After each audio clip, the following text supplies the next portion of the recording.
Hi there, my name is Leif Gregerson and I'm with HealthyPlace Surviving Stigma blogs. I wanted to talk to you today a little bit about stigma and about how it can get away with your goals and how you can stop it from getting in the way of your goals. Now, if you're watching this blog, I'm assuming you're either a family member or a person with a mental illness. So I want to give you a bit of a background. Now, people who suffer from a mental illness can sometimes have seething symptoms that don't come forward, that aren't dealt with for quite a while. And people can bully them at school. People can stigmatize them, when they're trying to get a job or any number of things. And then when they finally do accept treatment, they can have an even harder time. I just want to prepare you a little bit for what would happen in an example of someone needing treatment. Say a person has a breakdown, maybe they go to the hospital, maybe they just see a doctor and deal with their treatment. And so what happens next is they're put on medication, and usually a heavy dose. And right away the doctors don't always know how to treat the illness. They haven't diagnosed the person. As an example, schizophrenia, a very common illness, affects 1 in 100 people. Schizophrenia can take years to diagnose, but hopefully by the time the person's gone to the hospital, there's enough evidence backing up to get a quick diagnosis. And then they start to scale back the medications when the person's feeling better, and eventually they're released either to go home or to go to their own place. Not always do people go right back to school.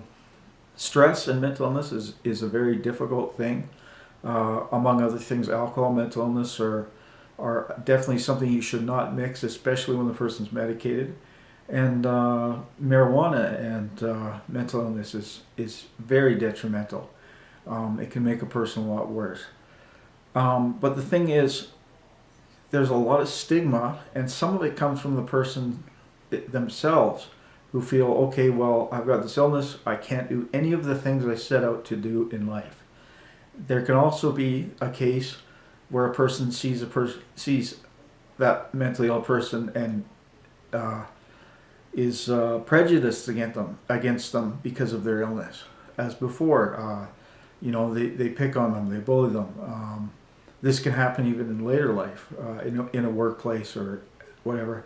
But usually a person starts to make friendships and groups of people and form bonds with groups of people who will understand. And so it's really just a matter of time. And over time, a person has a huge chance of recovery from a mental illness, especially if they don't let stigma stop them. Because there are many people who have gone back to school. There are many people who have gone back to work. And you just have to keep your goals in mind. I recommend that everyone write down their goals, shoot for their goals, check the progression of their goals, keep a journal. They've got dreams. I did it myself when I was younger, and it worked miracles, although I kind of wish I should have put down, I had put down that I wanted to be a writer rather than that I wanted a motorcycle and some other things. I did get my motorcycle, but it didn't give me as much joy as writing does.